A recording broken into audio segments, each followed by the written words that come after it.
Okay, magandang gabi sa inyong lahat na nagsubaybay. Nasa pangatlong topic na po tayo. At ang ating pamagat ngayong gabi ay The Stone of Daniel 2, Part 2 kasi nasa chapter 2 pa rin tayo. Ang ating pag-aaral nasa chapter 2 at bukas ng gabi dadako tayo sa chapter 3, no? At para sa mga ngayon lang nanonood, tandaan ninyo ang ating talakayan chapter by chapter po ito. At kung kayo ngayon lang ninyo napapanood ang ating video, babalikan ninyo yung aking chapter 1 ng Daniel kasi dinidesign ko ang series na ito na ang unang kapitulo naghahanda ito sa krisis nila ni Daniel sa ikalawang kapitulo. At ang ikalawang kapitulo kung paano sila nakatayo, naghahanda din ito sa krisis sa chapter 3. Kaya may mga krisis na naranasan ang bayan ng Diyos at kung paano sila nakakaranas ng krisis. Ito po ang ating maranasan po ito sa huling kapanahunan, no? Kapag magdeklara ng batas ang spiritual Babylon, no? Ang aking tinutukoy ang one world government na ating hinihintay na mangyayari sa huling kapanahunan. One world religion and one world government, mangyayari po 'yon sapagkat hula po 'yan, no? At kung paano nakakaranas sila ni Daniel sa Babylonia, maranasan po ito natin. Bago tayo dadako, tayo po'y manalangin. Dakila naming Diyos, marami pong salamat, Amang Banal. Pinupuri ka namin, pinapasalamatan sa aming buhay dahil sa inyong pangunguna na sa lalo tigit sa lahat pagtawag ninyo sa inyo, banal ninyong gawain na kami makabahagi at habang binibigay namin ito sa sanlibutan, nakakatulong din ito na mahanda ang aming mga sarili. Salamat Amang Banal sa inyong mga salita. Ito po'y nagbibigay ng lakas sa aming paglilingkod, comfort, hindi lang sa akin kundi sa aking mga pinaglingkuran na mga naghahanap ng katotohanan. Pagpapalain ninyo ang mga kapatid namin na nagsubaybay at pagpapalain din ninyo ang lahat na ministry ngayon, mga kasamahan ko, mga liman at mga pastor na nangangaral sa buong mundo. Malapit na kayong darating at ito ang gawain ng inyong bayan sapagkat inihanda na namin ang sanlibutan sa malapit ninyong pagdating. Alam namin na kayo mismo ang tatapos sa inyong gawain. Ngunit salamat na nakaparticipate kami. Ginamit din ninyo kami na makakatulong sa gawain ito. Salamat Amang Banal sa pagdinig mo sa aming dalangin. Salamat sa inyong pagpapala. Samahan ninyo kami hanggang matapos at ang aming hangad at dalangin, Ama, may pagkatiwala ko uli ito sa inyong banal na Espiritu. Salamat sa pagdinig mo sa aming dalangin sa pangalan ni Jesus. Amen. Okay, una sa lahat, aking pinapasalamatan ang nag-awit. Gabi-gabi mayroon po tayong mga awit at siguro sa susunod na linggo may i-request akong iilan na dagdagan pa natin yung tutulong sa pag-awit, no? Sapagkat mayroon pang iilang mga kulang. No, pero ating pinapasalamatan ko rin ang mga sponsor natin na patuloy na kasama natin sa gawaing ito. At alam na ninyo kung sino kayo na nagiging kasama ko sa gawaing ito. Ngayon dadako tayo sa ating paksa ngayon. At ginawa ko itong dalawang paksa, ang Daniel 2, kasi may mga issue po dito na bumangon na ang bato daw ay ito po'y kaharian ng Diyos na itinatag niya yung una siyang dumating, no? Kasama po yun na ating pag-aralan at anong kaharian ang ini-establish ng Panginoon. Kailangan magiging detalye po ang ating pag-aaral ngayon. Konti lang po ito, madali lang po tayong matatapos. At ito yung ma-assure ko, pero gusto kong ididiin sa inyo ang mahalagang bagay na makikita ninyo sa chapter 2 ng Daniel ang mga pangyayari kapag i-establish ng Panginoon ang kanyang kaharian. Uulitin natin ang paksa. Ito yung panaginip ni Nabucodonosor at nanalangin si Daniel at ang panaginip ng hari nakikita niya sa pangitain. Ito yung kanyang paliwanag sa verse 32 ng chapter 2 ng Daniel hanggang 36. Ito yung sabi, no? This image hid was of fine gold. Ang larawan daw na nakita ni Nabucodonosor, ang larawang ito ay ang kanyang ulo ay dalisay na ginto. His breast and his arm of silver, his belly and his thigh of brass, his legs of iron, his feet part of iron and part of clay. Thou sawest till the stone was cut out without hand, which smote the image upon his feet, and were of iron and clay, and break them to pieces. No, nakikita natin yung paliwanag ni Daniel. No, ang larawan na kanyang nakita, ang ulo niya ginto, ang kanyang katawan pilak, tapos ang kanyang ang kanyang thigh o brass, no? His thigh, belly and thigh is brass. Then his leg of iron, part of iron and clay, yung kanyang paa, no? At yung nakita hanggang sa isang bato ang bumagsak, no? Pagkatapos sa limang pattern ng kaharian, tandaan ninyo, tinuturo ko na sa inyo kagabi na ang chapter 2 ng Daniel, ibinigay ng Diyos ang pattern sa mga kaharian na babangon. Mayroong 5 kaharian mula sa panahon ni Daniel ang babangon, at ang ika-6 na kaharian ay ang kaharian ng Diyos. At sabi niya dito sa 34, thou sawest till the stone was cut out without hand. No? Hanggang ang isang bato, no? Cut out ito without hand, which smote the image, no, upon his feet. Saan bumagsak yung larawan? Saan bumagsak yung bato sa larawan? Doon sa paa. No? Mamaya ipapaliwanag ko 'yon. Anong relevant? Anong inipinahiwatig? Bakit hindi sa ulo bumagsak? Bakit hindi sa katawan? Bakit hindi sa binti? Bakit sa paa? No? Sapagkat ang kaharian ng Panginoon i-establish niya sa panahon ng divided kingdom. No? Ibig sabihin, yun yung larawan na kung saan isi-sit up niya ang kanyang kaharian. No? Sabi niya dito, at pagkatapos itong bumagsak, which smote the image upon his feet, and were of iron and clay, and break them to pieces. No? Ang iron and clay ang unang mapupulbo, and then the iron, the clay, and the brass, and silvers, and gold broken to pieces together, and become like a chaff of the summer, no, threshing floor, and the wind carried them away, that no place was found for them, and the stone that smote the image became the great mountain, no, and filled the whole earth. No, this is the dream, and we will tell the interpretation thereof before the king. No, nakikita ninyo yung pagkatapos bumagsak yung bato sa larawan, napulbo ang lahat ng mga metal. No? Ang una yung putik at bakal, tapos ang tanso, ang pilak at ginto, na pulbo ito na parang giikan, no? Like the summer of threshing floor, and the wind carried them away. At ang hangin tumangay sa kanilang lahat, at itong mga kahariang ito hindi na nasumpungan. Ngayon ating pag-aralan ito, at itong malaking bato na bumagsak, nagiging malaking bundok. Ito yung gusto kong itatalakay, no? Itatalakayin natin, ating natutunan ang bawat metal, ang ulong ginto, Babylon po yon. Tapos ang pilak, yun po ang kaharian ng Medo-Persia, ang tanso, kaharian ng Grisya, at ang bakal, ang Roma, at ang ika-5 kaharian ay ang divided kingdom. Ngayon, tatanungin ko kayo ngayon, saan na tayong sa ating kapanahunan ngayon sa 5 kaharian? Saan natutupad ang hula at saan po tayo sa hula? No? Dito na po tayo sa huli. Tatanungin ko kayo ngayong gabi, ano ang kasunod na kaharian na babangon na sinabi sa aklat ng Daniel? No? Ayon sa panaginip ni Nabucodonosor na pinapaliwanag ni Daniel. No? Sabi, nakikita ninyo, ito yung huling kaharian, mahal na hari. Ito yung mga kaharian na babangon.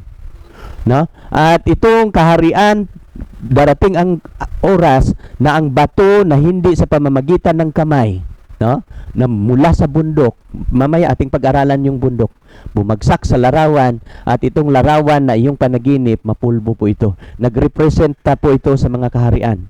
At ang kaharian na ating natutunan kagabi, ito po yung kaharian na divided kingdom, no? Atin na itong nakikita ang larawan na aking pinapaliwanag kagabi, at ating tatalakayin ngayon ang may kinalaman sa bato na bumagsak. No? At saan ba babagsak ang bato? Dito sa paa. Bakit sa paa? Bakit hindi sa ulo? Nang pinag-aralan ko ito, bakit hindi binagsak ng Panginoon dito sa ulo o sa katawan? Kasi malaki ang impact, ang pagkadurog kapag dito sa katawan. Pero napapansin ninyo, sa paa, pero lahat ng mga kaharian nadudurog. At sabi ni sa Bisaya, ito po'y nagiging parang ipa. no? At itong larawan na nakita ng hari, tinangay ito ng hangin. At sabi sa Biblia, itong larawan ng mga kaharian hindi na masusumpungan, no? Papalitan ng Panginoon ang kaharian sa sanlibutan ito. At ito po natin tatalakayin sapagkat ang bato, ito po yung kaharian ng Diyos.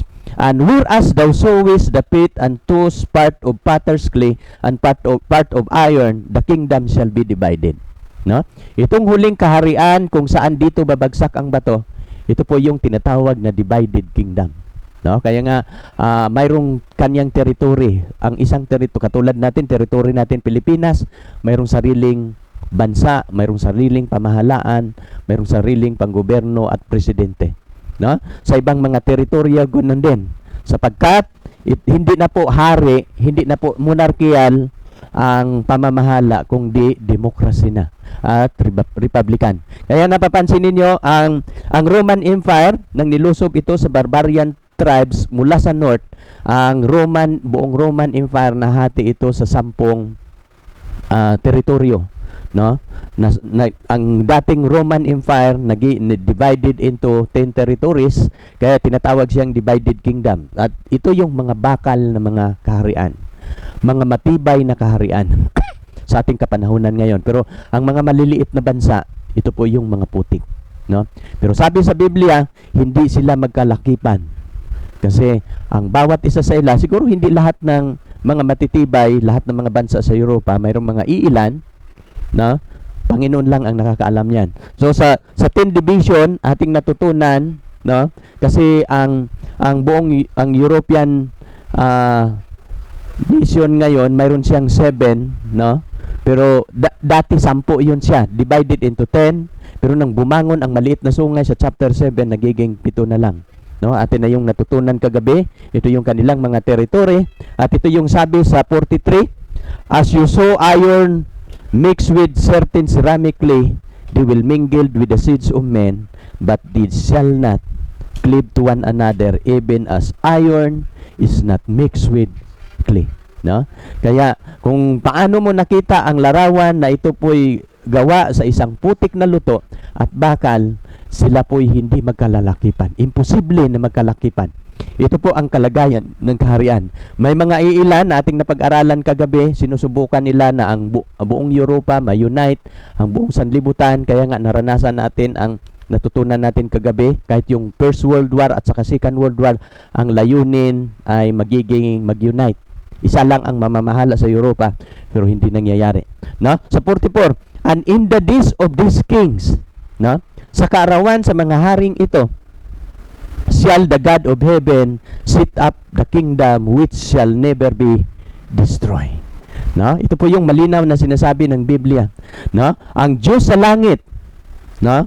And in the days of these kings, sa divided kingdom, sa ating kapanahunan ngayon, gaano na tayo kalapit? Malapit na po tayo. No? Marami akong mga tinuturong prophecy kahit sa 6,000 years, kasama ko ng tinuturo para makikita ninyo ang ating kapanahunan kung gaano na tayo kalapit. In the days of these kings shall the God of heaven set up the kingdom which shall never be destroyed. No? Hindi na ito matatalo ang kaharian na ito. No? At hindi na ito mapapalitan. At sabi dito sa 45, for as much as thou sowest that the stone was cut out of the mountain without hand, and that is break in pieces the iron, the brass, the clay, the silver and gold, the great God made known to the king what shall come to pass hereafter, and the dream is certain, and the interpretation thereof is sure. No? Napapansin ninyo? At habang niyang nakikita yung larawan, for as much as thou sowest that the stone, pupunta na tayo ngayon sa bato, that the stone was cut out of the mountain. Saan galing natibag yung bato? Doon sa bundok. Yung bato na natibag mula sa bundok without hand. Mamaya ating pag-aralan ito. Paano natibag itong bato na hindi sa pamamagitan ng kamay? And that it breaks in pieces the iron, the brass, the clay, the silver and gold, the great God hath made known to the king. Ipinaalam niya sa ari kung ano ang mga darating sa huling kapanahonan at ang panaginip at totoo at tunay. Tandaan ninyo, itong paliwanag ni Daniel, hindi po siya nagdududa. Kinausap po siya ng Diyos, ipinapakita po sa kanya ng Diyos, binigyan siya ng karunungan paano niya ipaliwanag ang panaginip. At ito yung sabi ni Daniel, the dream is certain and the interpretation thereof is sure. Now, ngayon ating isa-isahin dito. Ano bang what is the reason that this kingdom will never be destroyed? Alam niyo kung ano ang pinakarason sa Biblia bakit ang kahariang ito hindi matitibag? No? For as much as thou sawest that the stone was cut out of the mountain without hand. No? Mapapansin ninyo, ang dahilan kung bakit siya hindi magigiba, dahil natibag itong bato without hand. Anong ibig sabihin? Hindi po ito human struggle, hindi po ito by human effort paano nila ini-establish ang kaharian. Ang kahariang ito, ini-establish ito ng Panginoon at ang nag-establish po dito, hindi tao kung hindi Diyos. Kaya ini-specify niya dito, for as much as thou sawest that the stone was cut out of the mountain without hand. Ang ibig sabihin, ating pag-aralan itong without hand mamaya, no? Ating pag-aralan ang iba pang mga referensya sa New Testament, no? Jesus, in speaking to the Jews, he tells us what a crushing of the stone is. Sinasabi ito ng ating Panginoon sa mga eskriba at pariseo, ano ang kahulugan kapag mababagsak ang bato. No? Ano bang kahulugan, Brother John, na itong bato babagsak? Paano ba ito binanggit ng ating Panginoon? Kapag ating babasahin ang Lucas, nakikita ninyo yung Lucas 20 verse 17. And he beheld them and said, what is then that is written? The stone which the builder rejected, the same is become the head of the corner. Ito yung tanong ni Jesus Christ nang kausap niya ang mga eskriba at mga pariseo, kung kausap niya ang mga Hudyo. Sabi niya dito, anong ang ibig sabihin nito? What is this then that it is written? No? Ano ba itong nakasulat? The stone that the builder rejected. Ano ba itong ibig niyang sabihin? Itong bato na kanilang itinatakwil. Sino ang tinutukoy na bato na tinatakwil? Si Jesus Christ po ito. Saan niya ito sinasabi? Sa mga Hudyo na nagtakwil sa kanya. No? Sinasabi niya ang kasulatan without knowing na itong mga salitang ito kinuha ni Jesus Christ doon sa Daniel. No? Sabi niya dito, and he behold them, tumingin siya sa kanila and said, what is then that is written, that the stone that the builder rejected and some in same is become the head of the corner. Whatsoever shall fall upon that stone shall be broken. No, mapapansin niyo. Sino yung babagsak sa batong iyon, tiyak na mababasag. No? But on whomsoever he shall fall, it will grind him to powder. No, napapansin niyo? Ang babagsak sa bato, tiyak na madudurog. At alam niyo kung anong kahulugan yan? Kailangan bawat isa sa atin babagsak sa bato. Maliban kung tayo hindi babagsak sa bato, hindi madudurog ang ating makasalanang likas. Hindi tayo mababago. No? Ngunit, sino mang mababagsakan sa batong ito, tiyak na, whomsoever it shall fall, it will grind him to powder. At ito po ang nangyayari sa Daniel 2. Nang bumagsak siya sa larawan, anong nangyayari? Nagiging powder, tinangay sa hangin. At ang mga kaharian na 5 na bumangon sa sanlibutan ito, hindi na ito masusumpungan. No? Babaguhin, darating po ang araw na babaguhin ng Panginoon ang sistema ng kaharian. Ang pamamahala sa mundong ito matitigil at ang Diyos, ang bato na ang magiging tagapamahala. No? Ito'y tinanong ni Jesus sa mga alagad. No, sabi niya dito, whomsoever shall fall upon this stone shall be broken. Mahalaga po na tayo'y babagsak sa bato. No, mahuhulog sa bato. Kasi kapag mahuhulog tayo sa bato, mababago po ang ating likas. Tayo po'y magiging kasama sa kanyang kaharian. Kasi we must be broken in the presence of Christ. Kasi para mabubuhay si Kristo. Kung hindi tayo mabroken, no, sa harapan ng Panginoon, hindi tayo makakasama sa kanyang kaharian. Pero ngunit ang mga tao na mababagsakan, anong ibig sabihin? It will grind them. It will grind him to powder. No? Dalawa lang ang magiging kalagayan natin. Kung hindi tayo mahulog sa bato, tayo po ang mababagsakan. Yan po ang sinasabi ng Biblia. Speaking to the Jews, again, Jesus tells us what is meant to be cut without hand. Na ngayon atin nang naintindihan yung pagbagsak sa bato. Atin namang pag-aralan ngayon ang anong ibig sabihin yung to be cut without hand. Di ba yung bato na nanggagaling sa bundok? No? Natibag ito hindi sa pamamagitan ng kamay. No? Paano ito sinasabi ng Biblia? Kapag ating babasahin ang Marcos 14:58, I will destroy this temple that is made with hand, and within 3 days I will build another made without hand. Napapansin ninyo? Ginamit ba ni Jesus ang Daniel nang siya po'y nagsasalita sa mga Hudyo? Yes, ginagamit niya. No? Sabi niya dito, sisirain, I will destroy this temple. No? Ang tinutukoy niya hindi yung templo sa Jerusalem, kundi ang templo na kanyang sarili. I will destroy this temple. No? Ang tinutukoy niya ang kanyang sarili. No?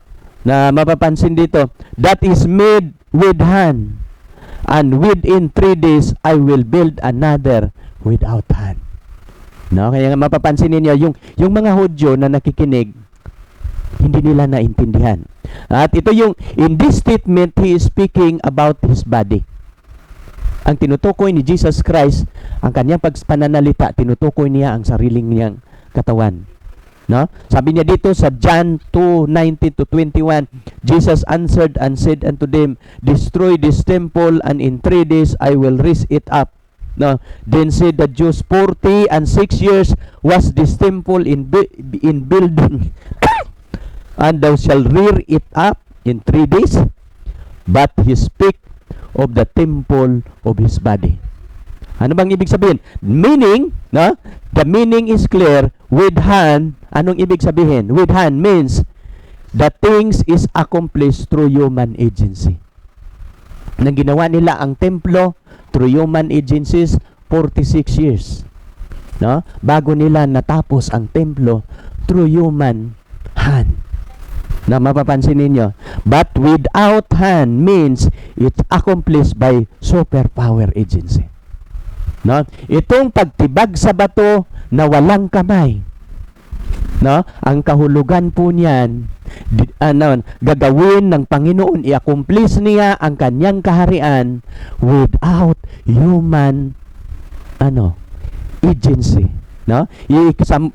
Gagawin niya ang kanyang kaharian through supernatural power.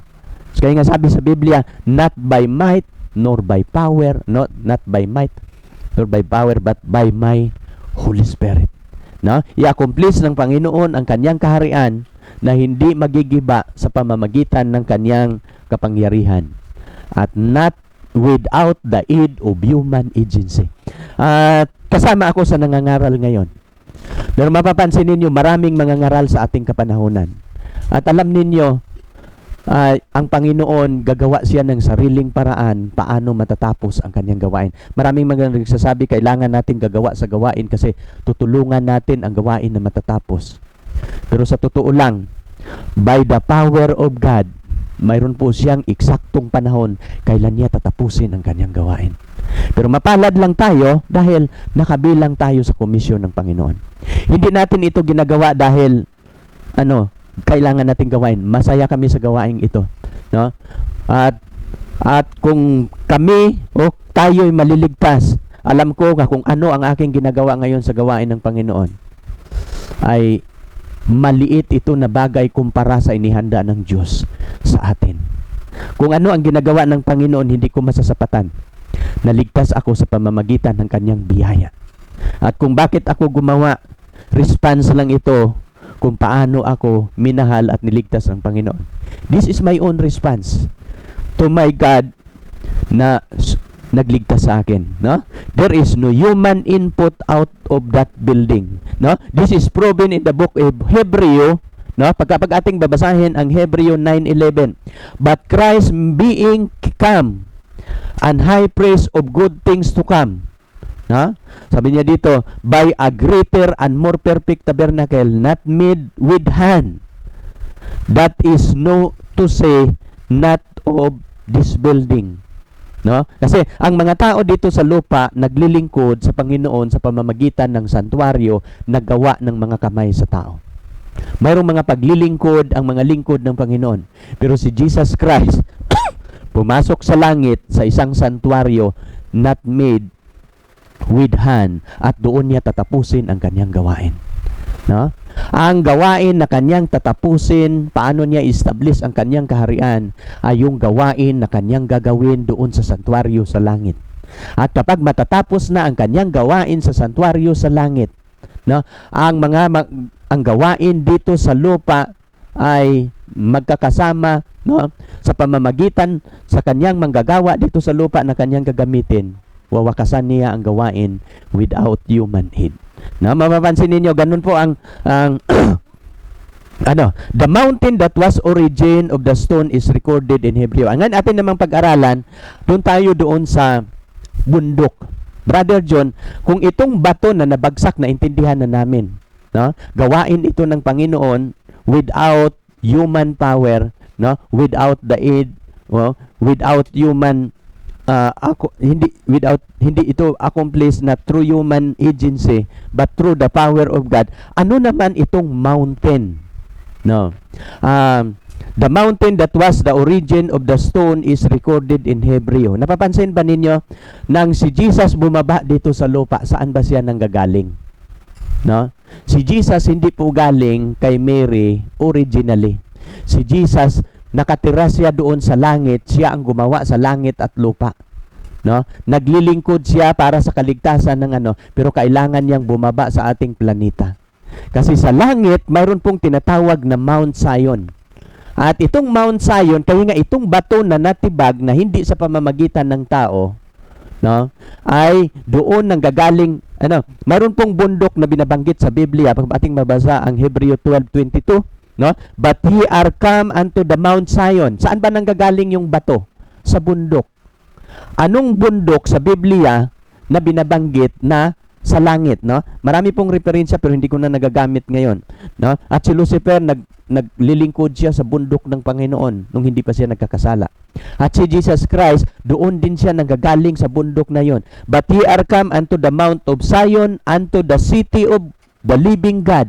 Kaninong bundok ito? Bundok ito ng Panginoon, no? The city of the living God, the heavenly Jerusalem, unto an immeasurable company of angel. No? So ito yung siyudad ng Diyos na dito natin makikita ang hindi mabibilang na mga anghel. No?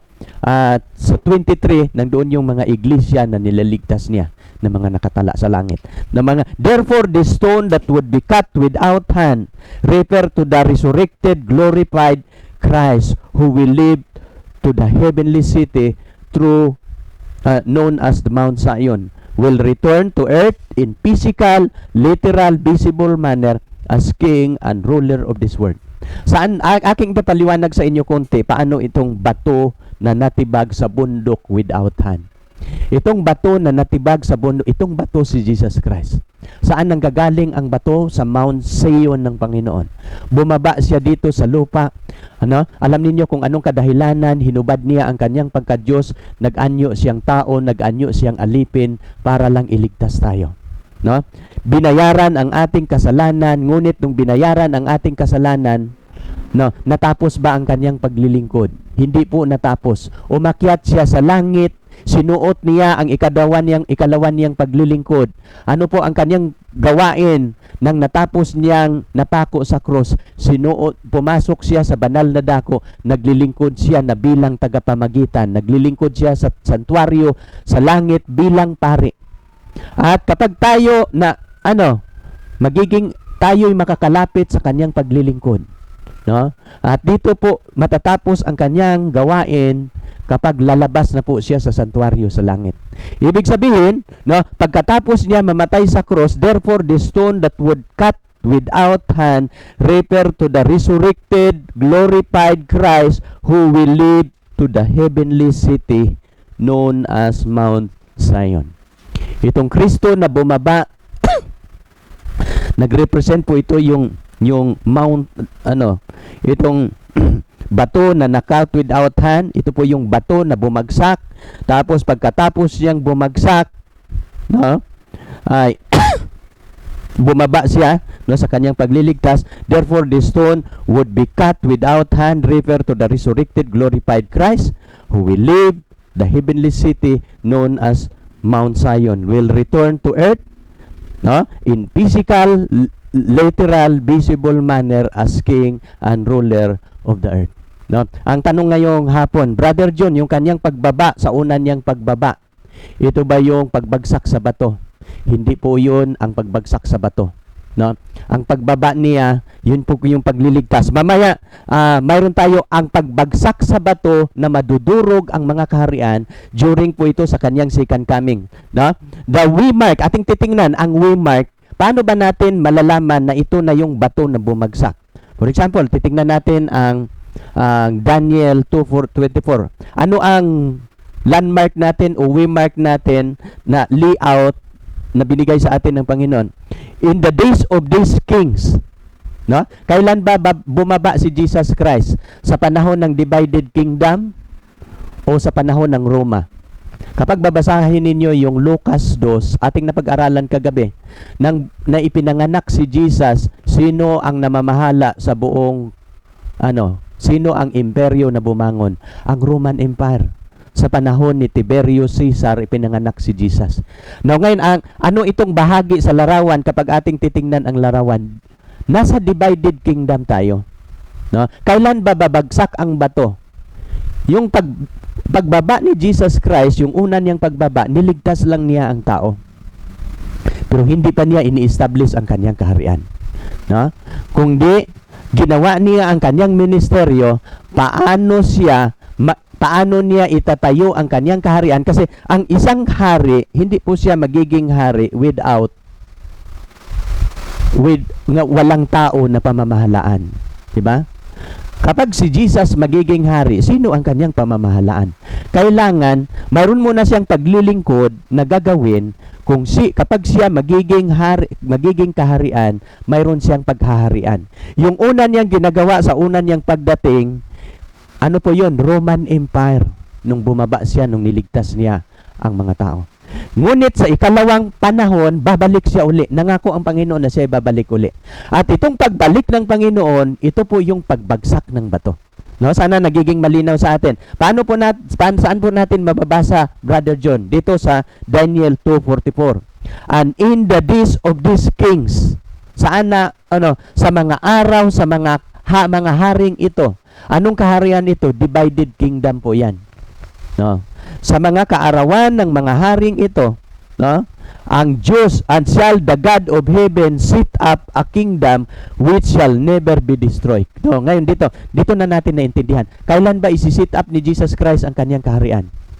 Sa kanyang unang pagdating o sa kanyang ikalawang pagdating? Sa kanyang ikalawang pagdating.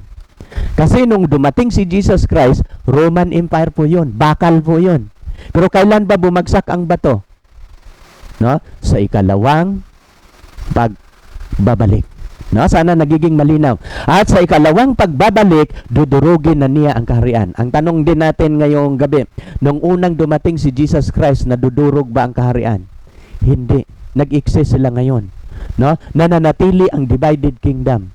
No? Kaya nga, hindi po siya applicable doon sa first coming. No, nakukuha ninyo? At kasunod na ating pag-aralan. No, sabi niya dito, and in the days of this king shall the God of heaven set up a kingdom that shall never be destroyed. Sa panahon po siya ng divided kingdom, hindi po siya sa Roman Empire. No, sana ating naintindihan. Kaya nga, paano mangyayari ito, Brother John, yung pagbagsak sa bato? Sa pagdating po ito ng ating Panginoon. Akin po itong dinidiin kasi gusto kong malaman natin paano natin unawain ang talata. No? Kasi mayroon din kasing nagtuturo na ang kaharian bumagsak doon pa daw sa Roman Empire at ngayon daw nadidevelop daw yung mountain. Yun yung mga kaharian ng Panginoon. Noon, mali po yun. Kaya nga ating aayusin ang biblical na paliwanag kung kailan ba isi-sit up ng Panginoon ang kanyang kaharian. No? Mamaya atin kakalaruhin natin. Doon muna tayo sa bato. No? Kagabi gumagamit ako ng mga talata. Hindi lang magandang pakiramdam ko ngayon. Isama ninyo ako sa panalangin, may ubo ako. No? Ngayon ating pag-aralan ngayon ang bato. Na ngayon, sino itong bato? No? Na babagsak. Kung ating babasahin ang sulat ni Apostol Pedro, unang Pedro 2:4 hanggang 8, ito yung kanyang sulat. And coming to him as a living stone. No? Sino itong living stone? Si Jesus po ito. Which has been rejected by men, but is choice the precious in the sight of God. You also, as living stone, are being built up in the spiritual house for the holy priesthood. No? To offer up sacrifice, spiritual sacrifice acceptable to God through Jesus Christ. For this is contained in Scripture. Sabi ni Apostol Pedro, behold, I lay in Zion a choice stone, a precious cornerstone, and he who believes in him will not be disappointed. No, this precious value then is for those who believe, but for those who disbelieve, the stone which is the builder rejected, this become the very cornerstone, and the stone of stumbling block, the rock of offense. For they stumbled because they are disobedient to the word, and this dome, no, they were also appointed. No, dalawa lang ang ano nila. Kapag ikaw mananampalataya sa batong ito, hindi ka mapapahiya, maliligtas ka. Pero kapag itatakwil mo ito, magiging stumbling block, no? At ito yung dahilan, the rock of offense, no? Magiging stumbling block ito because they are disobedience to the word. Yung mga maliligtas, mga disobedient po yan sa salita. And to this dome, they were also appointed. Dalawa lang ang ano, kapag tatanggapin mo itong bato, babagsak ka sa bato, madudurog ang iyong pagkatao. Kailangan mabagsak ka sa bato para mababago ka. Maliban kung hindi ka ipanganak muli, ay hindi ka makapasok sa kaharian ng Diyos. Pero ang magbabagsakan ng bato, no? Ang sumasampalataya sa bato maliligtas, pero ang mga disobedient na hindi mananampalataya, the stone rejected, magiging stumbling block. At kung ating babasahin ang Gawa 4, 10-12, ito yung sabi ni Apostol Pedro, let it be known to all of you, to all the people of Israel, by the name of Jesus Christ the Nazarene, whom you crucified, whom the God raised him from the dead. By this name, this man stand here before you in good health. He is the stone which was rejected by you, the builder, who which become the chief cornerstone. Isang araw, nagpagaling si Pedro at si Juan sa isang lumpo sa templo. Ang lumpo pumasok, nagugulat ang mga eskriba at parisiyo paano gumaling. At si Apostol Pedro nagsasalita. No? Ang Jesus na inyong itinakwil, siya ang nagpapagaling. At siya yung cornerstone. He is the stone which was rejected by you, the builder, no? But which become the chief cornerstone. And there is salvation in no one else, for there is no other name under the heaven that has been given among men which we must be saved. At sa ilalim ng kalangitan, walang ibinigay na ibang pangalan na ang mga tao maliligtas. Through Jesus Christ. No? Through the cornerstone. Kaya nga si Jesus Christ, maraming mga talata sa Biblia na si Jesus Christ ay bato. Kaya nga, kapag ating pag-aralan ang Daniel, saan si Jesus Christ sa aklat ng Daniel? Siya po yung bato. Ang chapter 1, ating natutunan na siya yung karunungan. Nang binigyan siya ng Diyos ng karunungan, ibinigay ng Diyos, ibinigay ng God the Father si Jesus Christ na sasamahan sila ni Daniel. Kaya nga sila nakaharap ng krisis, nagtatagumpay sila, hindi sila napahamak. Bakit? Kasama nila si Jesus Christ. At nung nagpakita ang Panginoon ng pangitain kay Nabucodonosor patungkol sa kaharian, sa pattern ng mga kaharian na babangon. Pinakita ng Panginoon kay Nabucodonosor ang huling kaharian na babangon ay hindi sa kaharian ng tao, kung hindi kaharian ng Diyos. At sabi niya dito sa unang Korinto 10:3 at 4, and all eat the spiritual food. Habang naglalakbay ang mga Israelita, kumakain sila ng spiritual food. And all drank the spiritual drink. Umiinom sila doon sa bato. And they were drinking from the spiritual rock, which followed them, and the rock was Christ. No, mapapansin ninyo, at itong bato sumunod sa kanila habang naglalakbay ang Israel mula sa Ehipto papuntang Kanaan. Ito, napapansin ninyo, lahat kumakain ng spiritual na tinapay. Lahat uminom ng spiritual na tubig. No? At drinking the spiritual rock, which followed them, and the rock was Christ. At itong bato na nagpapainom sa kanila ng tubig, sumunod sa kanila. No, napapansin ninyo? Ibig sabihin, si Jesus Christ nag-exist na sa Old Testament. Ito yung paliwanag ng New Testament. Kaya nga maraming mga ngayon na hindi naniniwala kay Jesus Christ, huwag kayong maniniwala sa kanila. Hindi po sila totoong tagapagturo. Kasi si Jesus Christ sa Bible nag-exist na siya. Pero hindi lang natin makikita ang litra for litra, pero in a matter of symbolic ating maintindihan na ito si Jesus Christ. Kaya malinaw yung sinasabi ni Apostol Pablo. Lahat uminom o kumain ng tinapay. Anong tinapay ang kinain nila? Nagpaulan ang Panginoon ng mana sa ilang. At 6 na araw pupulot sila, pag Sabat walang mapupulot. Kasi banal na araw ang Sabat. Napapansin ninyo? Nang nauhaw sila, humingi sila ng tubig. Binigyan sila ng Panginoon. Pinalo ni Moses ang bato. Lumabas yung tubig. Pero itong bato na pinalo ni Moses, ito pala yung bato na sumunod sa kanila. He is the spiritual rock that followed him, and that rock was Christ. Ang Biblia kapag magbabanggit ng stone, magbabanggit ng rock. The same lang po yun. No? Stone at rock, pareho lang po yun. Dito tayo sa ito may parable na binibigay si Jesus Christ. Matthew 7:24-27. Therefore, everyone who hears these words of mine, bawat isa daw na nakikinig sa salita ni Jesus Christ, words of mine, and act on them, at ginawa nila ito, sinunod, it may be compared to a wise man built his house upon the rock. Sabi ni Jesus Christ, sino yung nakapakinig ng aking salita at kanyang ginagawa? Itutulad ko siya sa isang taong matalino na nagtayo ng kanyang bahay sa ibabaw ng bato. Anong kasunod sa 25? And the rain fell, and the flood came, and the wind blew, and slammed against that house. And yet it did not fall, for it had been founded on the rock. Sino yung rock na binabanggit dito? Si Jesus Christ. Sabi ni Jesus Christ, sino yung nakikinig sa aking salita at ito'y ginagawa, isinasabuhay, na itutulad ko siya sa isang taong matalino na nagtayo ng kanyang bahay sa ibabaw ng bato.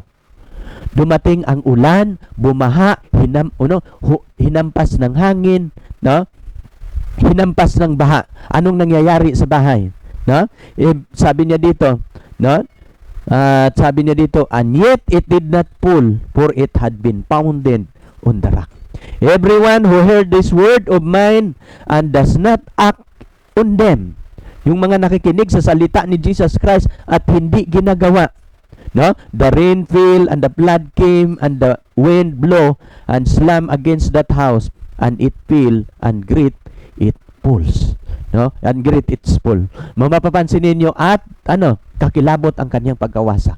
Ito po ang mangyayari sa mga lingkod ng Panginoon sa huling araw. Ang mga wise man lang, ang mga wise believer lang ang ililigtas ng Panginoon. Kasi si Jesus Christ ang ating tagapagligtas. No? Kaya nga, ibang larawan ng ating tinitingnan. Alam niyo kung bakit ko ito ginagamit. Gusto ko makikita ninyo si Jesus Christ sa Old Testament. Gusto kong makikita ninyo siya kung paano siya nilalarawan sa aklat ng Daniel. No? Kung gaano siya kahalaga. At ang mga religious leader sa kapanahunan ni Jesus, tinakwil nila ang bato.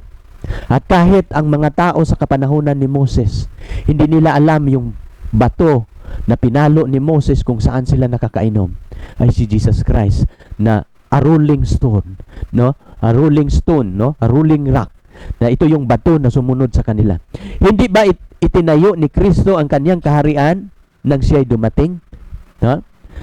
Ating pag-aralan ito kasi may mga issue, binabanggit ko kanina. Hindi ba mapapatunayan sa Bible, Brother John, nang dumating si Jesus Christ, ini-establish na niya ang kaharian? Lilinawin po natin yan.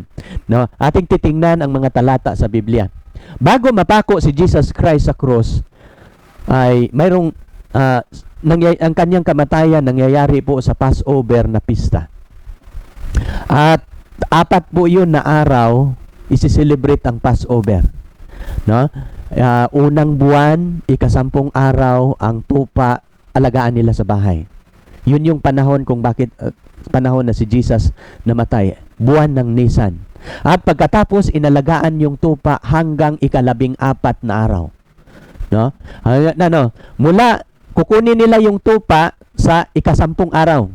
Sa Pizza Gis ng buwan ng Nisan, ganun po sineselebrate ang Passover. Kung gusto ninyong mababasa diyan sa Exodus 12, mababasa ninyo yung buong talata ng kinikwento ko ngayon. Sa 10 araw ng Nisan, sa unang buwan sa kalendaryo ng mga Hudyo, kukunin nila yung tupa. No? Alagaan nila sa bahay. Kung paano sila natutulog, ang tupa na sa loob ng bahay, matutulog kasama nila. No? Kung kakain sila, ang tupa kakain sa loob ng bahay. Hindi po doon sa labas. Kasi nag-represent po yung Passover lamb kay Jesus Christ na mamatay para sa kasalanan. No? At kapag mamatay si Jesus Christ sa kasalanan, kailangan kasama siya sa kampamento ng mga banal. Kapag pag-aralan natin ang santuario, saan ba nanggagaling ang tupa na mamamatay doon sa court ng santuario? Galing sa kampamento sa mga banal. Bakit? No? The Lamb of God, kaya nga, He dwelt among us. The Word was become flesh and He dwelt among us. Kasi ang tagapagligtas mananahan na kasama nila. At sa ika-14 na araw, ika-4 na araw, papatayin yung tupa. Bakit? Bago sa paglubog ng araw, papatayin yung tupa. At sineselebrate nila yung Passover. No? Sa linggo na yan, at pagkatapos sa Passover, 3 days, isi-celebrate naman nila, pagkatapos sa Passover, isi-celebrate naman nila ang pista sa tinapay na walang libadura. At itong pista sa tinapay na walang libadura, nag-celebrate po ang Panginoon, sineselebrate po niya itong 2 pista bago siya mamatay. Ang unang pista, yung Passover. Nagpatay sila ng tupa sa linggo na yon. At kasunod nilang sineselebrate bago siya mamatay doon sa cross, ay ang Kaya nga, 4 na araw, tapos pagkatapos ng araw, 3 araw, no? Kasi sa buong linggo na yan, hindi po sila kakain ng tinapay na walang libadura. No? 1 week yung hindi sila kakain ng At pagkatapos mamatay yung tinapay na mapatay yung Passover lamb, ay sineselebrate ni Jesus yung kung gusto ninyong babasahin, Levitico 23, mababasa ninyo yung 7 pista sa Old Testament. At pagkatapos noon, sineselebrate nila yung tinapay na walang libadura. Doon sila sa upper room. At ito yung sabi ni Jesus Christ kasama ang kanyang mga alagad.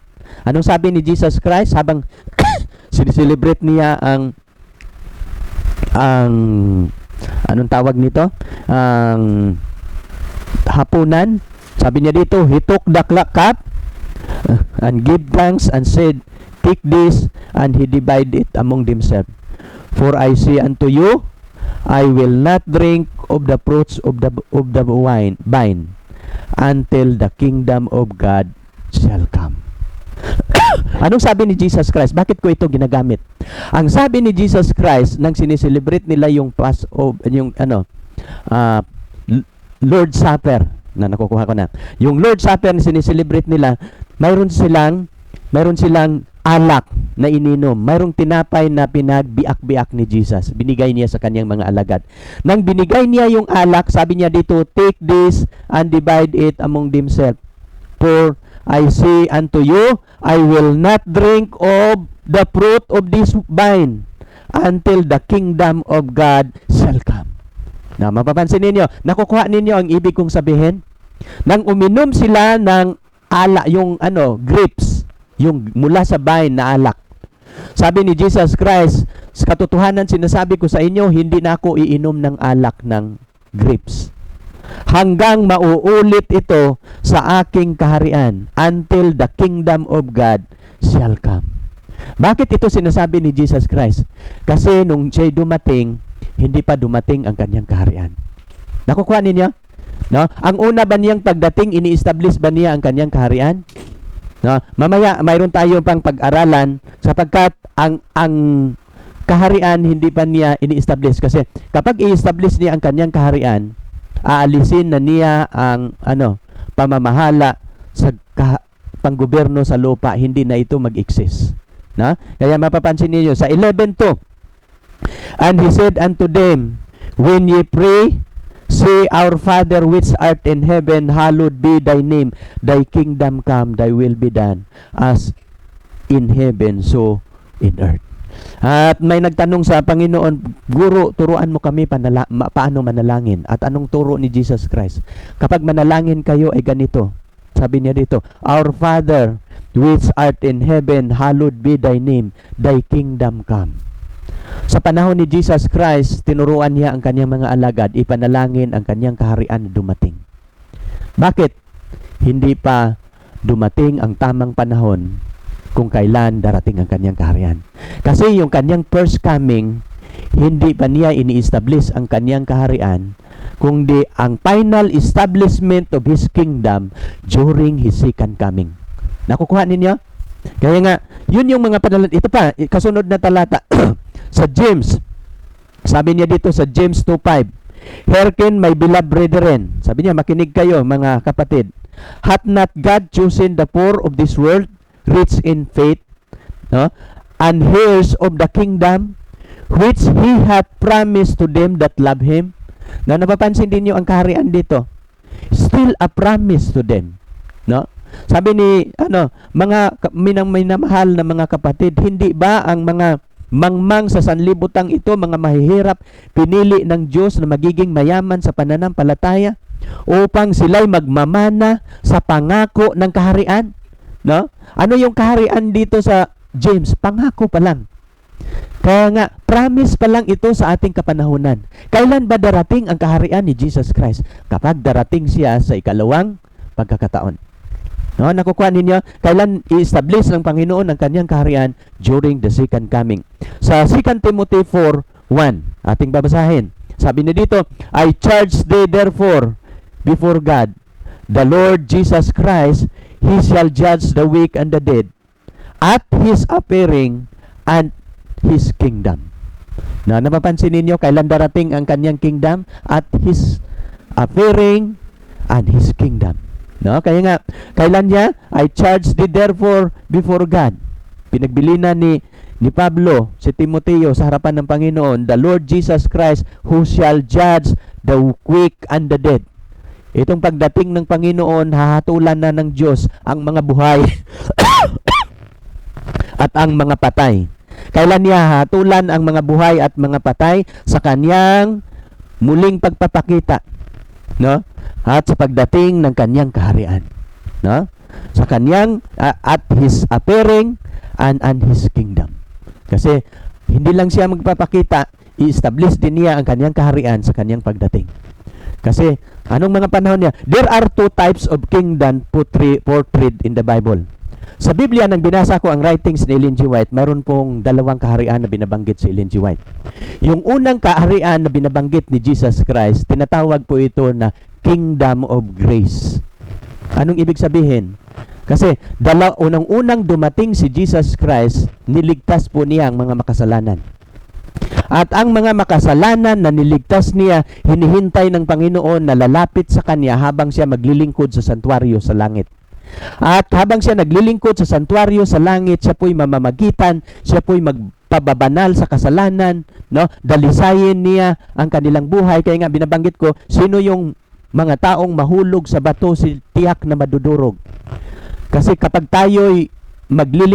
kapag tayo makikinig sa kanyang salita, nagtayo tayo sa kanyang bahay, nagtayo tayo ng ating bahay sa ibabaw ng bato. Ano mang mga pagsubok, no? Pero bago tayo makatayo ng ating bahay sa ibabaw ng bato, una nating mangyayari, mamatay muna tayo sa kasalanan. Madudurog muna tayo sa harapan ng Panginoon. Kapag hindi tayo madudurog, tayo po ang mababagsakan. No? Kasi dalawa lang ang magiging mangyayari sa tao. Kapag hindi siya madudurog, siya ang mababagsakan, magiging powder. Yun yung sinasabi ni Jesus Christ. No?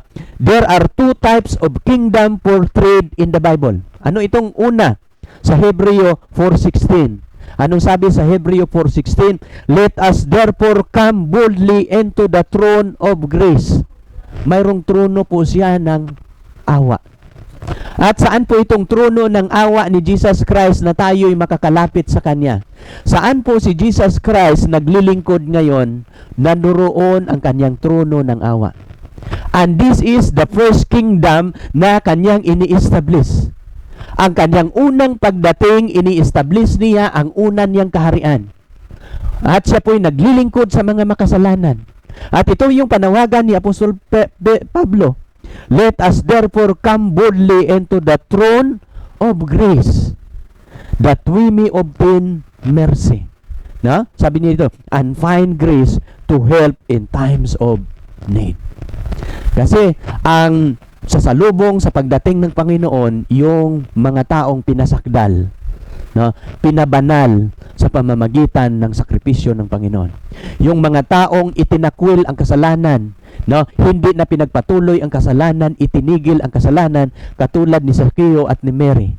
Kasi ang kaligtasan, iiwanan natin ang kasalanan. Maglilingkod tayo, no?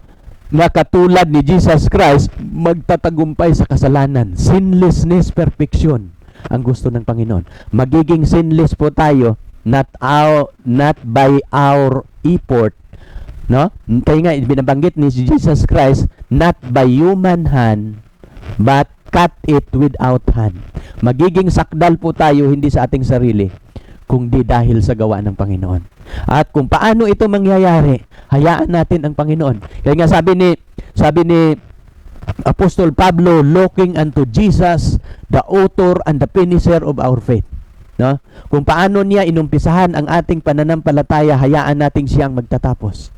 Ang gagawin lang natin, surrender. No? At magtatagumpay tayo sa labanan.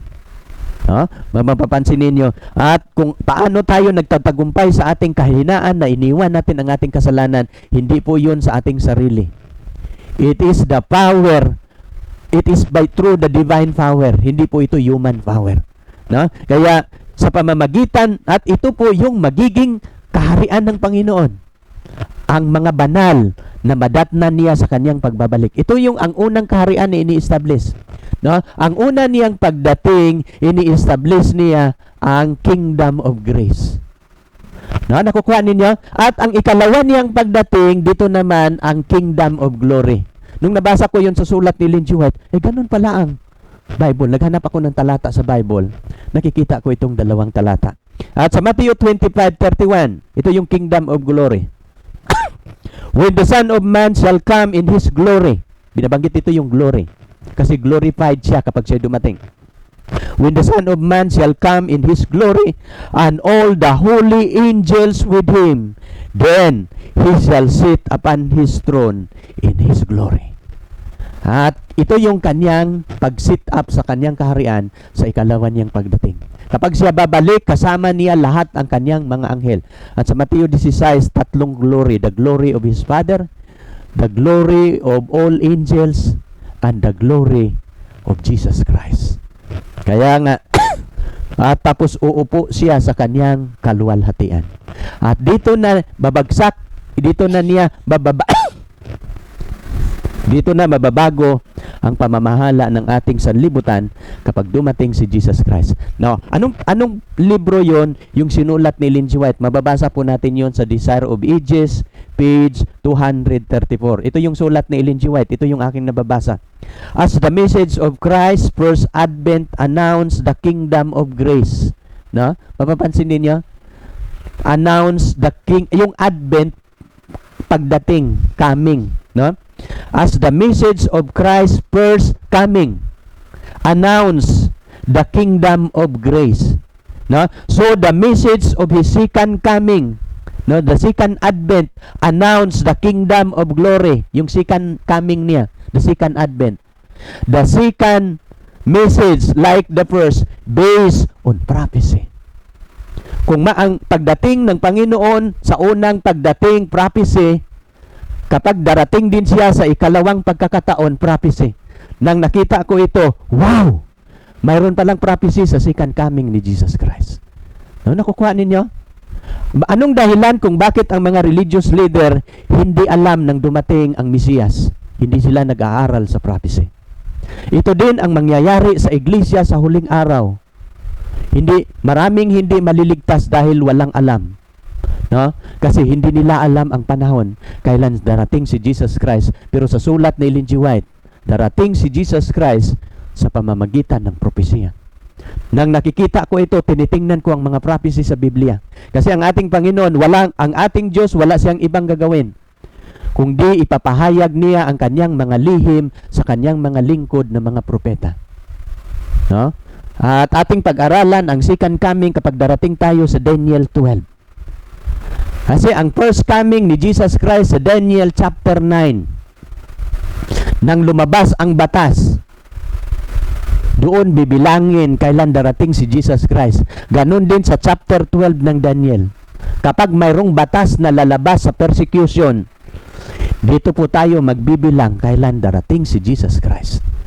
No? Kaya tutunghayan ninyo ang lahat ng ating pag-aaral sa Daniel. Kasi mahalaga na ating matutunan ang aklat na ito. Now, ngayon ating pag-aralan ang Lucas 19:11-12. Sabi niya, while they were listening to these things, Jesus went to tell them a parable because he was near Jerusalem. Habang nakikinig ang karamihan kay Jesus, Jesus went to tell them a parable. Yung mga tagasunod at sumunod sa kanya, nagkwento si Jesus ng parables because he was near Jerusalem and they supposed that the kingdom of God was going to appear immediately. So he said, a nobleman went a distant country to receive his kingdom for himself and then return. Ano ang kahulugan sa parable na ito? Nang binigay ni Jesus ang parable na ito, patungkol po yun sa kanyang sarili na nobleman. No? Ang itong nobleman na umalis, pumupunta sa malayong lugar upang tanggapin niya ang kanyang kaharian, si Jesus Christ po yun. Pagkatapos niyang mamatay sa cross bilang tupa na magbabayad sa kasalanan, kasi ang office ni Jesus Christ dalawa. Siya po'y tupa na mamatay para sa mga makasalanan. Pagkatapos niyang mamatay sa kasalanan, aakyat siya sa langit, maglilingkod naman siya bilang pari. Una niyang office, kailangan mamatay siya bilang inusinting kahalili sa mga nagkakasala. Pangalawa, maglilingkod siya bilang tagapamagitan. At ito po yung kanyang paglilingkod bilang pari sa langit. Ito po yung tinatawag na Kingdom of Grace. Dito niya patatawarin ang lahat ng mga taong makasalanan. Dito mo aayusin ang iyong kaso sa Panginoon. Dito mo tatanggapin ang iyong kaligtasan sa paglilingkod ni Jesus Christ. Kaya pag akyat niya doon, maglilingkod siya bilang pari. Ang una, hibot. Binibili niya ang mga makasalanan. Pangalawa niyang paglilingkod, he brought. Ano itong brought? He brought to perfection, to a sinless perfection. No? Dadalhin tayo sa kasakdalan. Kasi ang redemption plan, ibabalik niya ang tao na nagkakasala sa dati niyang kalagayan na banal. No? Walang banal na hindi makapasok sa langit. Ito yung gusto kong sasabihin sa inyo. No? Walang makasalanan.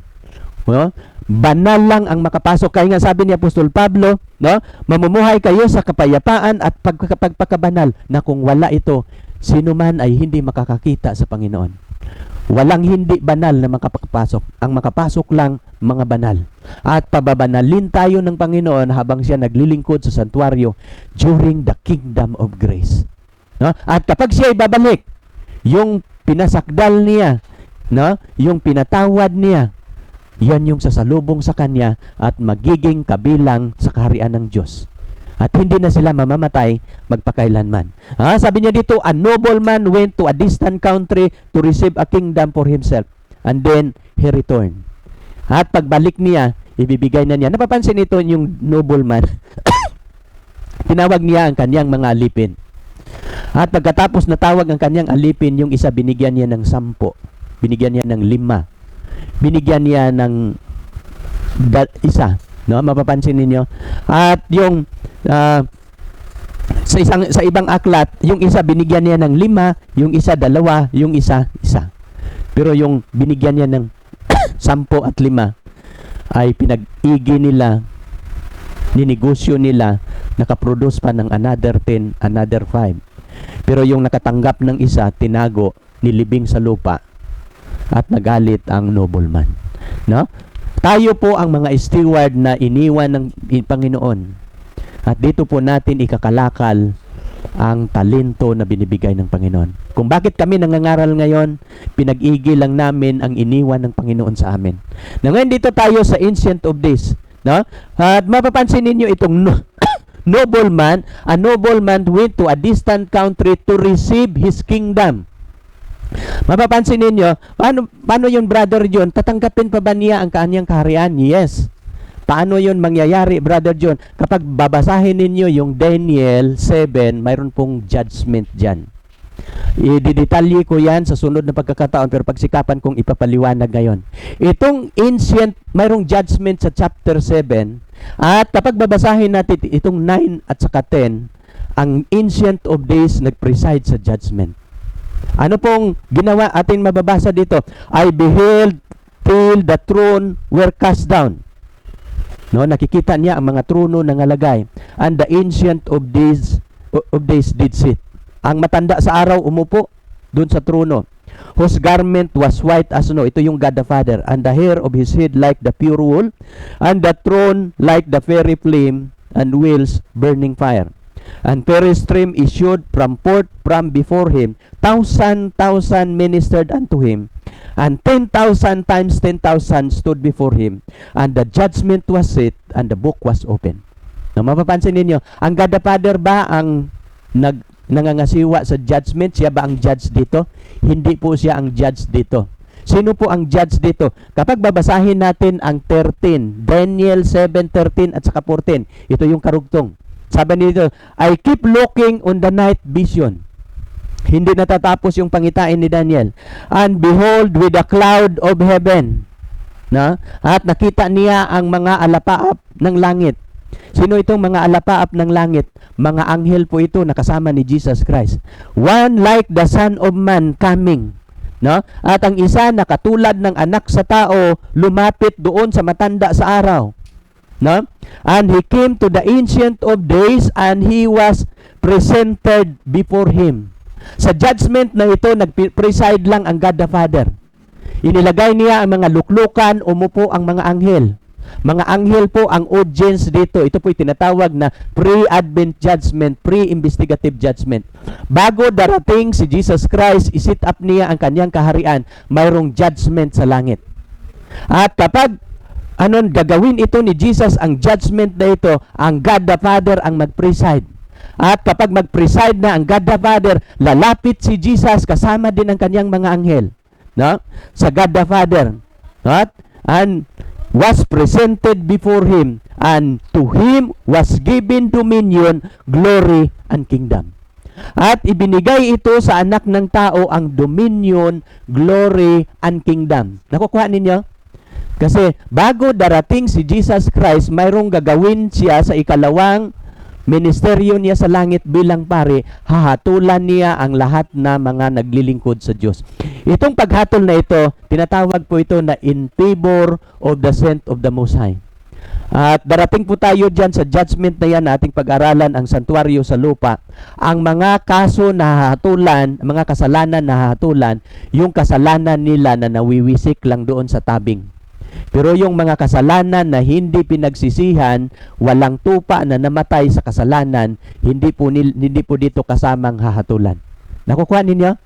Ito, ang paghatol na ito in favor of the saint of the Most High, kasi sa paghatol na gagawin ni Jesus Christ, dito gagawin ni Jesus Christ, sino ang mapalad na magiging tagapagmana ng kanyang kaharian. Nakukuha ninyo? At kapag ikaw mapalad sa judgment na ito na gagawin ni Jesus Christ, no? Kaya nga mayroong panawagan dito, let us come to the throne of grace, no? With humbleness, with repented heart na ating natin. Kailangan nating lalapit kung saan si Jesus naroroon, kasi naglilingkod siya para sa ating kaligtasan.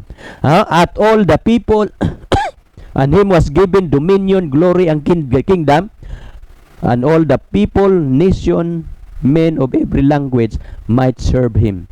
His dominion is an everlasting dominion which shall not pass away, and his kingdom, no, one which will not be destroyed. Kaya nga, nakukuha ninyo yung nobleman, naintindihan ninyo? Pupunta siya sa malayong lugar, sa langit, para tanggapin niya ang kaharian. Kasi gagawin po ito ng God the Father sa judgment na gagawin ni Jesus Christ. Kaya nga, mayroong pabalita bago darating si Jesus Christ. Alam niyo nung sa Matthew 3, 1-2, now in the days John the Baptist came preaching the wilderness, no, of Judah, saying, repent, for the kingdom of heaven is at hand. Anong gagawin natin para tayo magiging karapat-dapat sa kaharian ng Diyos? Magsisisi tayo. Talikuran na natin, ititigil na natin ang kasalanan. Kasi wala kang pag-asa, no? Wala kang panahon, wala kang paraan na maliligtas. No, si Jesus Christ then, 4:17, and from the time Jesus began to preach and say, repent, for the kingdom of heaven is at hand. Kasi sinit up na niya ang kingdom of grace nung siya dumating. Pero the kingdom of glory will happen when He will come the second time.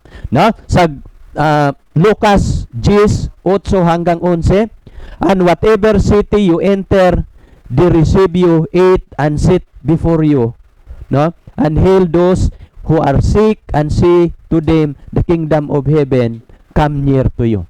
Habang ipapangaral itong pabalita sa kaharian, sasabihin mo sa kanila, ang kaharian ng Diyos malapit sa iyo. At mangyayari po ito sa ating kapanahonan ngayon, habang kayo nakikinig sa aking pagsasalita ngayon, ang kaharian ng Diyos malapit sa iyo. Kasi kapag ikaw ay magsisisi sa iyong kasalanan, tatanggapin mo si Jesus Christ, baguhin mo ang anyo ng iyong pagkatao sa pamamagitan ng gawa ng ating Panginoon. Susurinder ka lang. Hindi mo kayang magbabago sa iyong sarili. Just come to Jesus Christ. Kaya nga sabi ni Jesus Christ, sabi niya, magsilapit kayo sa akin, kayong mga nabibigatang lupa. Bibigyan at papahingahin ko kayo. Siya ang maglilinis at magpapatawad ng ating kasalanan. Hindi natin kayang baguhin ang ating kasalanan, no, sa ating sarili, no? Nakikita ng Diyos 'yan. Kasama 'yan sa plano ng kaligtasan, no? But wherever city you enter, do not receive you, go out unto that street and say, even the dust of the city, of your city, which cling to your feet, no, we wipe off to profess against you. Yet be sure of this, that the kingdom of God has come near. Siguraduhin ninyo nang nangangaral kami, malapit sa inyo ang kaharian ng Diyos. No? Kasunod nating pag-aralan bago sa bundok. Kasama nating pag-aralan, Brother John, kung ang bato na walang hanggang kaharian, kung itong bato na kaharian, ito po'y walang hanggang kaharian, may batas ba na nakasulat sa bato? Tatanungin ko ngayon, sa buong Biblia na hawak natin. Kasi ang kaharian, ang metal na ginagamit ng Panginoon na bilang kanyang kaharian, bato, hindi mga metal, di ba? Mapapansin ninyo. Pero anong batas ng Diyos na isinulat niya sa bato. Napapansin ninyo? At nung binigay niya yung batas, hindi si Moses ang sumulat, kundi siya mismo ang sumulat. At titingnan natin, no? Na kanyang ibinigay kay Moses pagkatapos na makipagsalitaan sa kanya. Sa ibabaw ng bundok ng Sinai ang 2 tapyas ng patutuo na mga tapyas ng bato na sinulatan sa daliri ng Diyos. Napapansin ba ninyo? Logical ba? Ang huling kaharian na isit up ng Panginoon sa ating sanlibutan, kahariang bato. At ang kahariang ito si Jesus Christ. Siya ang ating magiging hari. Pero anong batas ang binigay ni Jesus Christ? Ako'y naniniwala na ang Diyos na bumaba sa bundok ng Sinai at sumulat sa 2 tapyas na bato, no other than Jesus Christ. Kasi nakadistinct na, no, na si Jesus Christ, siya ang magiging hari, no? Ibigay sa kanya ng Ama ang kaharian, dominion, at ang kapangyarihan. Siya din ang magbibigay ng batas, no? Kaya nga si Jesus Christ ang sumulat ng 10 sabi niya dito sa 4:13 ng Deuteronomy, kanyang ipinahayag sa inyo ang kanyang tipan. Itong 10 utos, kasunduan po ito, no? Agreement po ito na kanyang iniutos na inyong ganapin sa makatuwid bagay ang 10 utos na kanyang isinulat sa 2 tapyas na bato. No, mapapansin. Kasi bakit 2 tapyas? Pag-ibig sa Diyos at pag-ibig sa kapwa. Ayan. Ibig sabihin, yung 10 utos, batas po ito ng pag-ibig. Anong pagkakahiba sa kaharian ng langit at sa kaharian ng lupa ngayon? Ang kaharian ng langit, 10 lang ang batas. Kasi yun yung nakalagay sa santuaryo na ginagawa ni Moses sa ilang. Pinapasa nila ang 10 Commandments na pattern sa batas sa langit. 10 utos lang ang batas sa langit. Pero mayroon bang magnanakaw sa langit? Mayroon bang mga ngalunya? Mayroon bang nag-iimbot sa langit? Si Satanas nag-iimbot, pinalayas. At hindi na siya magtatagal. Kaya mapapansin ninyo, 10 utos lang sa langit, payapa ang langit. Mayroong sabatismo sa langit. Mayroong kapayapaan. Pero ang lupa, napakaraming batas at mangbabatas. Pero dahil hindi nila sinunod ang 10 utos, walang kapayapaan. Kasi ang tunay na kapayapaan sa sanlibutan, kapag susundin ang 10 utos ng Diyos, hindi na natin kailangan ang pulis. Hindi na natin kailangan ang bangko at mga kandado. Yan ang patuloy kong sinasabi. At ito yung sabi ni Jesus Christ sa batas na ito. Siya mismo ang nagsabi sa Lucas 16:17, mas magaan pang mawala ang langit at lupa kaysa isang tuldok at isang kudlit sa kautusan. Anong kautusan ang kanyang binabanggit? 10 Commandments. At habang gagawin ni Jesus Christ ang paghatol sa chapter 7 ng Daniel, ang standard o pamantayan ng kanyang paghatol, 10 Commandments lang po. Kaya kapag mayroong mga pastor na magsasabi wala na yung 10 Commandments, hindi po totoo na nag-exist pa ang 10 Commandments nung namatay si Jesus Christ, na wala ang 10 Commandments, ay sinungaling po yun. Ano? Ahinti po ni Satanas yun. Kasi wala po tayong mababasa sa Biblia na nang namatay si Jesus Christ, ang 10 Commandments inalis niya. No? Anong sabi ni Jesus Christ? Mas magaan pang mawala ang langit at lupa kaysa isang tuldok, isang kudlit ng kautusan. Ganito po kahalaga. Kasi ang kahariang bato, ang batas na kasulat sa bato.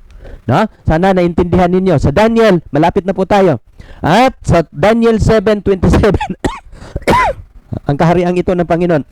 Ang kaharian at ang kapangyarihan, kadakilaan ng kaharian sa silong ng buong langit, ibibigay sa bayan ng mga banal ng kataas-taasan. Kanino niya ibibigay itong kaharian? Na gagawin ng Panginoon, isisit up ng Panginoon sa panahon ng divided kingdom, ibibigay niya sa mga banal ng kataas-taasan. Kaya nga sabi ni Apostol Pablo, kung mananahan kayo na mayroong kapayapaan, mamumuhay kayo ng may kapayapaan at pagpakabanal, na kung wala ito, sino man ay hindi makakakita sa Diyos. Kailangan natin ang kasakdalan. Kailangan natin ang perfection. Kaya maaring mayroong magtanong, makakaya kaya natin yan, Brother John? Ito yung aking sasabihin sa iyo. Kapag sa iyong sarili, hindi mo kaya. Pero kapag kasama mo si Kristo, anong sabi ni Apostol Pablo? I can do all things through Christ. Kaya mo yan. No? Kaya natin yan. Kasi ito yung pamantayan. Magiging banal tayo. Kanino ibibigay ang kanyang kaharian? Sabi niya dito, ang kaharian, kapangyarihan, kadakilaan ng sa silong ng buong langit. Ibibigay sa bayan ng banal ng kataas-taasan ang kanyang kaharian, walang hanggang kaharian, at ang lahat na kapangyarihan maglilingkod tatalima sa kanya. No? Sa Mateo 24:14, ipapangaral ang ibanghilyo ng kaharian sa buong sanlibutan. At kung pagpapatutuo sa lahat ng mga bansa, at kung magkagayon, darating ang wakas. At alam niyo kung bakit ko ginawa ang part 2 sa Daniel 2? Gusto kong maintindihan, ma-emphasize ninyo ang kaharian ng Diyos na kanyang i-establish. No? At hindi po pwede ang mga tao lumalabag sa 10 kautusan na makapasok doon. Kasi walang mga makasalanan na makapasok doon. Ano ba ang kasalanan? Ano ba ang paliwanag sa Biblia? Ano ba ang definition ng kasalanan? Sa unang Juan 3:4, no, ang kasalanan ay ang paglabag sa kautusan. No? Sino mang nagkakasala, lumalabag din naman sa kautusan, sapagkat ang paglabag sa kautusan ay kasalanan. Subukan mo ngang labagin ang kautusan kung hindi ka magkakasala. At sasabihin mo walang kautusan. Ibig sabihin wala nang makasalanan, hindi na nag-i-exist kasi wala nang kautusan. Alam niyo kung bakit mayroong kasalanan? Dahil mayroong kautusan. At itong kautusan nilabag. Ano bang dahilan kung bakit si Adan at si Eva pinarusahan ng Diyos? Nilabag ang kautusan. Kung paano ko pinaglingkuran ang aking Diyos, katulad ang pagtingin ko sa kanyang kautusan. No? Transcript po ito ng kanyang karakter. Kaya kasunod na talata, no? Kaya nga magsisi kayo, no? At sapagkat malapit na ang kaharian ng Panginoon. At itong bato na ating nakita sa larawan, ito po yung babagsak sa paa. Sa Daniel 2, sa panaginip ni Daniel. At ating uulitin ito. At sabi niya dito, then was the iron and clay, the brass, the silver, the gold broken to pieces together, no? And become like a chaff of the summer threshing floors, and the wind carried them away, and no place was found for them. And the stone that smote the image became the great mountain and fill the whole earth. No, napapansin niya, nang bumagsak yung bato, anong nangyayari? Napulbo. Pagkatapos, nadurog na napulbo na siya, tinangay ng hangin. At sabi sa Biblia, wala nang nasusumpungan sa kanya. At itong bato na bumagsak sa larawan, nagiging isang malaking bundok. Ating pag-aralan ang bundok sa Old Testament, bago ang New Testament. Kapag ating babasahin ang sabi niya dito sa Isaiah 2:2-4. Now it will come about that in the last days, sa huling kapanahonan, the mountain, binanggit dito ang mountain. The mountain of the house of the Lord will be established as the chief of the mountains and will be raised above the hills. No? Nasa kataas-taasan siya sa lahat ng mga hills. All the nation will stream to it, and many people will come and say, come, let us go up to the mountain of the Lord, to the house of God of Jacob, no? And that he may teach us concerning his ways, and that we may walk in his path. For the law will go forth from Zion. Mayroon bang batas? Mayroon. Sinong nagsasabing walang batas ang kaharian ng Diyos? Mayroon. For the law will go forth from Zion, and the word of the Lord from Jerusalem. And he will judge between the nation, and he will render decision for many people, and they will hammer their swords into plowshares. Yung mga swords nila na pangpatay ay gagawin na nila yung pang-araro. And the spear into pruning hook, no? Yung gagawin nilang pangdigma ngayon, gagawin na nila itong gamit pang tanim. Nation will not lift up a swords against nation, and never again will they learn war. Wala nang digmaan, wala nang gutom, wala nang sumpa, wala nang kamatayan. At ito yung panghuli. At ito yung sabi ni Juan, no? Revelation 21:2-4. And I John saw the holy city. Ito yung bundok kung saan nanggagaling ang bato na tibag. Ito yung bundok sa kalangitan. And I saw the holy city, the new Jerusalem, coming down from God out of heaven, prepare as a bride adorned for her husband. And I heard a great voice out of heaven saying, Behold, the tabernacle of God is with men, and he will dwell with them, and they shall be his people, and God himself shall be with them, and be their God. And the God shall wipe away all tears from their eyes, and there shall be no more death, neither sorrow, nor crying, neither shall there be any more pain, for the former things are passed away. At ito ang aking panalangin, na sa habag at tulong ng Panginoon, magkakasama tayo, kasama ng aking pamilya, kasama ng iglesia, kayo na nanonood. Maranasan natin ito sapagkat hindi na magtatagal, i-establish ng Panginoon ang kanyang kaharian sa lupang ito. Tayo po'y manalangin sa ating pagtatapos. Dakila naming Diyos, maraming salamat sa inyong pangunguna. Salamat sa karunungan na inyong pinagkaloob. Hindi ko ito magagawa kung hindi kayo nagbigay ng karunungan. Salamat sa unawa na aking nagagamit sa pag-aaral sa mga kasulatan. Salamat din sa banal ninyong Espiritu na siya palaging naggabay, nangunguna sa inyong gawain. Dadalhin ninyo ang mensaheng ito, Panginoon, sa buong sanlibutan bago mahuli ang lahat. Maraming mga taong hindi nakakaalam sa gawain ng Panginoon. At salamat na aming natutunan, aming napag-aralan ang gawain na ginagampanan ni Jesus Christ. Bago siya magiging hari, bago niya isi-sit up ang kanyang kaharian, patuloy siyang gumagawa ngayon bilang aming mataas na pari na naglilingkod sa santuaryo sa langit, hindi sa santuaryo sa lupa. Salamat, Amang Banal, at patuloy mo yung gagamitin ang ministeryong ito sa pagligtas ng mga taong mga dadalhin ninyo sa inyong kaharian. Salamat sa pagdinig mo sa aming dalangin. Salamat sa inyong pagpapala sa aking mga viewers. Sa pangalan ng Panginoong Hesus. Amen. At amen.